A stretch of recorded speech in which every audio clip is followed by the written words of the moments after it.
the emotions of this. Obviously, 2 years ago, it was given to you basically, and this time you guys took it. Is there a difference there? You feel a difference? I don't know what to think. I have this funny, quiet feeling right now where you set out to you accomplish a goal and you accomplish it. And it's strange that our kids are really happy. We're all really happy, but in the manner that it happened and on the road.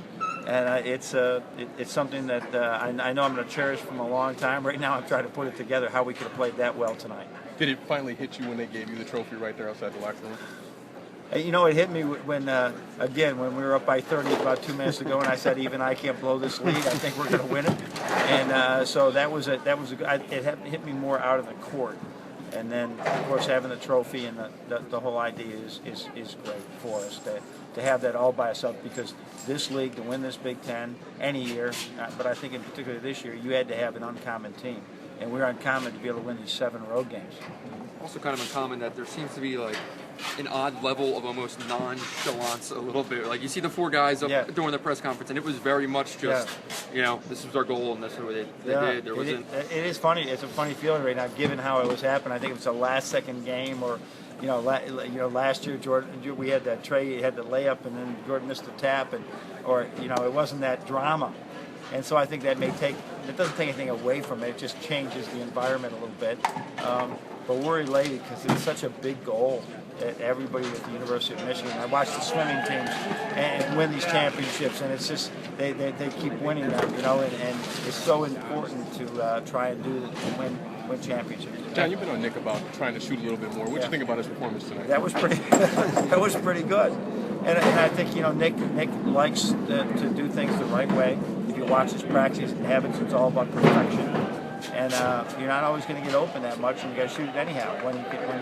You're good enough to do that because he's 6'6", he can see over people. So it was very good. But I love how Glenn sort of came in when Karras was out. I love what John Horford did today. That was just a tremendous performance by him. And he had been sick, early in the year, lost a lot of weight. I think he gained some of that strength. I was just going to say, it seemed like in a game with so much on it, that was like a player of the year type performance by Nick. He was when we needed him to really come up, big throughout several times this year. He's been very, very good. So, he loves basketball. He loves practicing, and when you work hard as he is, this is a good reward that he's in that picture for all league player of the year type of candidate. After he hit the halftime 3, you turned and you put your marker down and you said, "Wow." What was going through your mind? That we really played well, knowing coming into this game, because I looked at the scoreboard, Mark, and I knew that they'd held the last 3 teams under 50. And I'm adding and subtracting the whole game. I'm looking at point differential. There's times in the game I'll look at what the pace of the game is. When I looked again, I had to almost say, I looked at it at 52. And I said, we really played well. So, but that meant he was just in his zone. It was 2 things, with the lead and the zone Nick was in. Health-wise, you had a bunch of guys on the bike tonight. Was that just... No, we just got some, Jordan got banged up pretty good.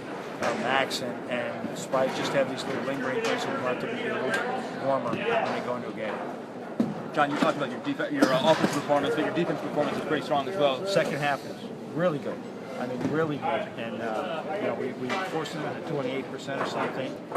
Excuse me. So, we can't do that. You can't win in this league without good defense. And, our numbers haven't been where they wanted to be, but I keep thinking you have, and I think Illinois saw that. When you have freshmen out on the floor a lot, and they have freshmen out there a great deal today, it is tough to understand the pace and the different offenses you see every night. That's got to be better. What do you do for Indiana? You can't kind of let off the pedal at all. You want to keep the momentum going. Do you play some other guys a little bit more? We'll go after that with everything that we have. It will be a senior night. It will be a great home crowd. Some of our students will be back from break as well. And it means a lot for us. We have a lot of Indiana kids on the team. And they got us down at their place pretty good. And they got us last year in the last game. So I think our kids will be very focused and hungry to win. You guys still didn't celebrate enthusiastically, the players said. I mean, is that ever going to happen? No, we did a little bit. I mean, but there wasn't. I mean, they were yelling and screaming in there, and we held the trophy up, and we sang, and we did some extra shout-outs later. But they see this as a great highlight. I think they have more. Any consideration for cutting down nets at any No, point? Or is that just a kind of a Final Four thing and you leave it as it is? Yeah, that's not probably a good thing to do on somebody else's away. Well, I mean, court. on yours. Sunday. Oh, Saturday. I do not know that. I'm sure there'll be a team trying to put that together, and I'll probably be the rain on the parade of everything.